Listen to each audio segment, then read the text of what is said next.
What's going on, everybody out there? This is Popular Stranger, and we are back at you again today with another MUT 19 video. Welcome back to another episode of MUT Recap. I think that's the official name that we gave it last week. Shoutouts to everybody that watched last week's episode, the very first episode, and it got a lot of good reviews. People liked it, people wanted more, so we'll continue to do it. I got myself a list of things that I want to talk about. We're going to open up this series each and every week to talk about Weekend League, what we went through, how we did. So as you can see, we got 14 wins, one game left, but I'm not going to play it, and I'll talk about why. So last week, if you might remember, I felt really good. I finished with 15 wins, but there were some games I knew I could have won, and I felt very confident coming into this week. This week was really strange. First game, so if you guys might remember Thursday, EA was having their server problems that they tried to blame on Spectrum and other internet service providers. So Thursday, my first game, I got matched up with somebody who lived in, I think, Germany, because he came into my Twitch stream. I want to say Germany or Australia, somewhere overseas. So the game was laggy for me. From what I remember, dude just got a bunch of block sheds. He wasn't running the nickel over G block shed glitch either. He just got like 8 sacks in one game, and it was ridiculous no matter what I did. Block 7, couldn't stop it. He wasn't even running blitzes, but I ended up losing that game. I played shitty. The second game, I loaded up and got stuck on a loading screen for like 5 minutes, and I eventually just gave up, dashboarded, got a loss. So I started 0-2. From that point, kind of played back and forth. Won a couple, lost a couple. And coming into, I think, the end of Friday, Saturday, at one point from Friday, Saturday, and today, I won 8 out of 9 games. I was in great position, guys. 14 wins with 5 games to play. And what does Popular Stranger do? He chokes it away and loses 4 games in a row. So we were 14-6, and now we are 14-9? 14-10, just very, very bad. So losing 4 in a row, and it wasn't like a couple of them were winnable games that just I had bad luck. I got my usual Saints playbook, Patriots playbook. One thing I didn't face a lot this weekend was the 3-3-5 blitz, which everybody runs, and I maybe ran into 2 people that ran it a lot this weekend. Only a couple people trying the nickel over G blitz on me, which again, if you guys are struggling to pick that up, all you have to do is run play action plays. I don't know, it's just a weird weekend. I'm very disappointed, but at least we got the 14 wins. No need to play the last game because 15 wins doesn't do anything for me. I've already reached what I need to do for monthlies, and obviously 14 wins gets me. So we'll get our 150k from solo battles. We'll get another 200k from those. So 350k. Let's recap the week. Enough about me and my trash ass Madden skills. I'm gonna try to have a little more structure in this series going forward. Kind of start at Monday and just go throughout the week. So Monday we got our brand new flashback, heavyweight, and veterans cards. By the way, tomorrow's cards look kind of decent. I think Jabal Sheard's one of them. Anthony Sherman and Carlos Hyde, I believe, if you guys weren't aware. We'll cover those in depth next week. This week, I think Flashback Bradham was really the only card worth getting. I actually did pick him up. I'll show you guys my team here, even though we kind of did like a full team update a couple days ago. Team of the week this past week was kind of whack. The hero, I can't even remember his name off the top of my head, but his card, was just kind of underwhelming. Not a big name, but I'm cool with them not giving big names hero cards because I don't want you to only get a card because you have a big name. But team of the week, very lackluster. Just that program's been bad for the last 2 years now, it feels like. Adrian Peterson card, kind of usable. So obviously the big talk of this week was Series 3, and I think I've put out enough videos on my opinion and just covering Series 3. So we'll quickly touch base on this one. Series 3, I didn't like it. I expressed this. I like the Master. The Elshon card looks good. We're working our way towards that. We're going to talk about this 89-91 overall set, which is really affecting the market right now. So that actually wasn't a bad part of the game. Was it this, or was it this set? Yeah, it was this set, right? Complete this set to earn a random elite with the overall. No, you know what? It was this set, I believe. I don't know. Maybe I'm just making things up and I don't know what I'm talking about. But we'll talk about the market. L in the chat for me once again for thinking about that. But Series 3, I finished Journey. I dropped a video yesterday on that. All 100 solos, completely not worth it. So here's my advice to you, because this is a question I got a lot in my Twitch chat. Is Journey worth it? No, it's not. If you completed Journey 1, complete Journey 2. But don't kill yourself trying to play it. You have 15 days till you can get that free legend pack. My suggestion is just kind of space it out. Try to play those 100 solos within the next 2 weeks. Because I rushed to play them being a YouTuber. I wanted to get a video out showing you guys the rewards and the cards that I pulled from the packs. The pack's completely not worth it. The last like 10 to 12 solos are really, really long. The computer starts getting 2 and 3 timeouts. You start in like the second half with 2 full quarters to play, and then the last couple you start in the second quarter with 3 full quarters to play. So do it if you did Journey 1 because you get that free legend pack, but don't kill yourself trying to do it. The Gilmore card, I only played 5 or 6 games tonight with him. He had one really big interception that actually kind of won me or clinched the game for me, but then there were a couple other plays where he got out animated because I clicked on, ran up for the pick, and my opponent possession caught it and got it, like I said, out animated me. So yeah, I don't want to go over Series 3 too much more. I think I've talked to it in depth. But I do want to talk about the market here, and because of Series 3, now GutFox put out a really good video on this. I think the method is a little hurt. I have to see now. Let's see, like, now that things have settled down, what are 88? Yeah, they're even cheaper. Jeez. So there's a set that if you put like 386 or 87 overall cards, you get an 88 or above. I can't remember the specifics. I tried it once. Actually, it's only 2 cards in the set and you get an 88. I actually pulled K1 short when I did it. I used 2 nat cards. But basically, there's kind of a way that you can power up base legends to do it for a little bit cheap. And at the time, the beginning of this, and you'll have to go watch GutFox video. Shout outs to my guy GutFox. Go watch his video if you want to see the details on that. I'm not going to cover that. But it killed the 88 to 89 market. I mean, look at these cards. 57, 58K basically for this card. If we, and I don't want to say I guarantee, but I bet if we sort by, if we kind of narrow down our sort here, I bet that we'll be able to find some even cheaper. So let's go to, like, we'll just put a random letter in here and go to C, and there, look at it, 55 for Patrick Peterson.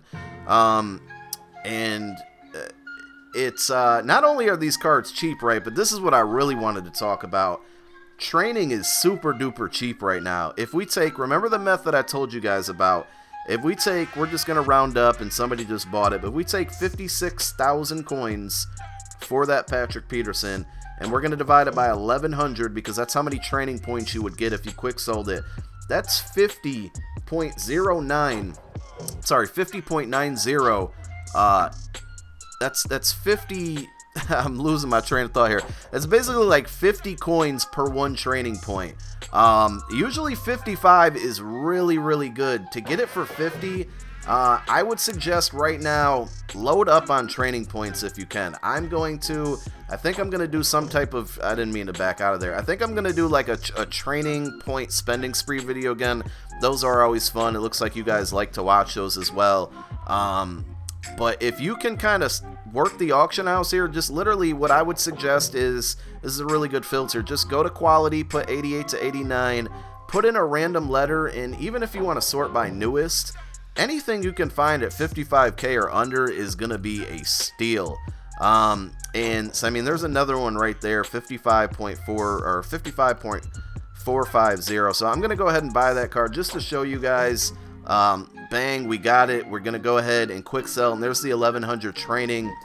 This is a good way if you want to start putting Sprinter on your team, if you haven't done that yet, to get like that +1 speed. I mean, look, here's another one. Maybe I should make a separate video on this, but if I don't, you guys get the advantage. If you weren't aware, training is super duper cheap right now.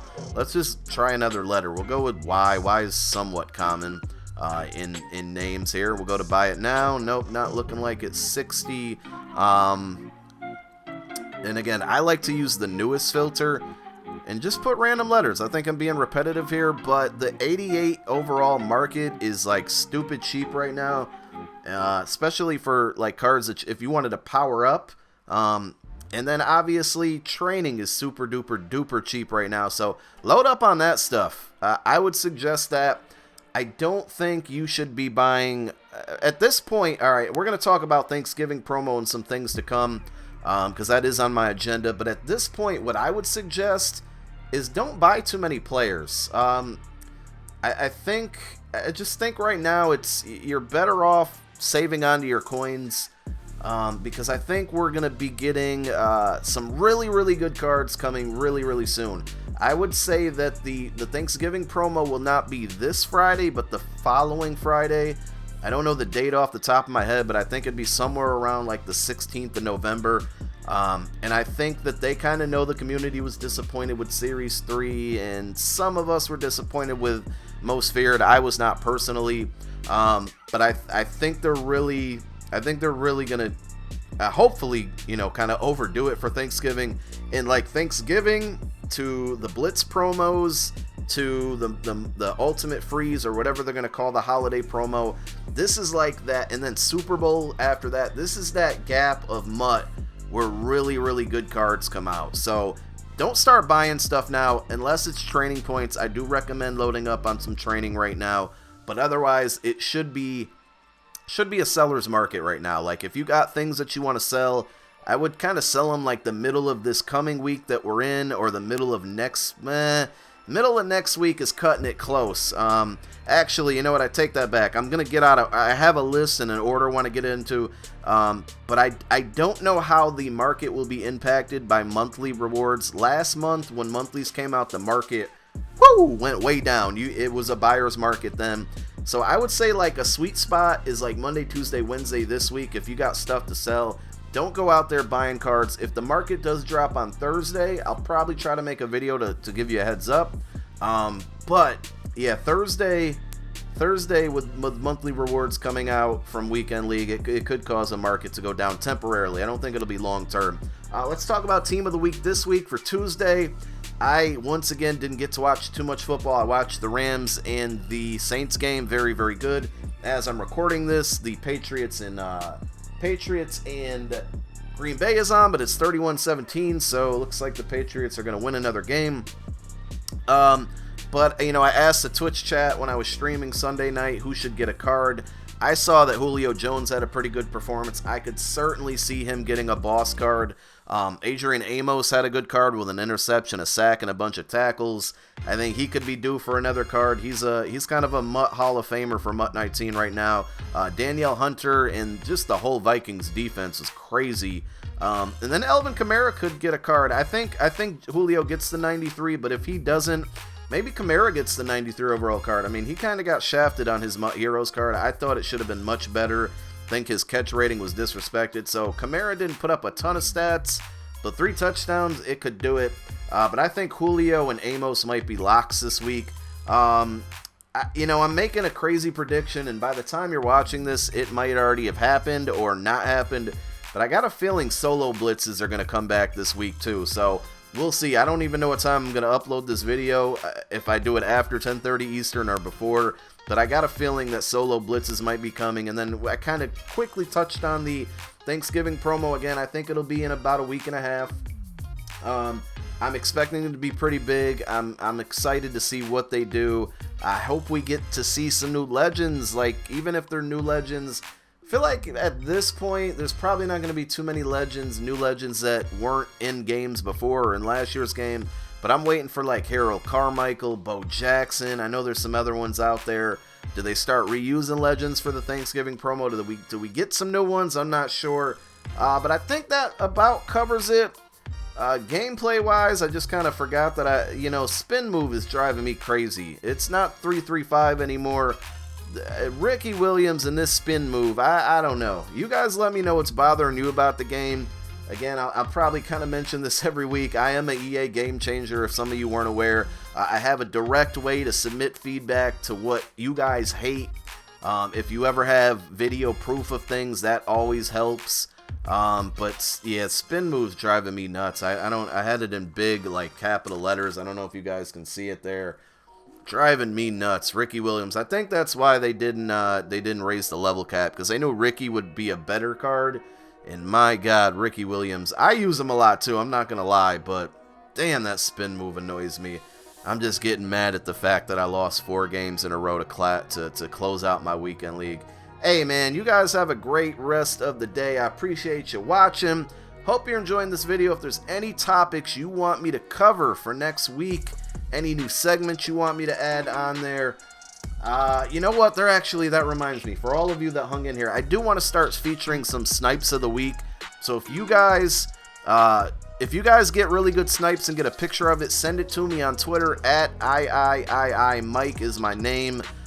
Or just, you know, yeah, send it to me on Twitter. That's the best way. But I am going to start featuring, starting next week, snipes of the week. That'll be a segment. And we might even do a comment of the week. So if you guys get creative in the comment section, you might get featured in the video. Alright, I've talked long enough. I appreciate you guys for watching this video. I really like doing this series. It's kind of like a really quick podcast type thing, covering MUT in the state of Madden. And alright, I'm done for real. I'm out. Have a good one. Peace.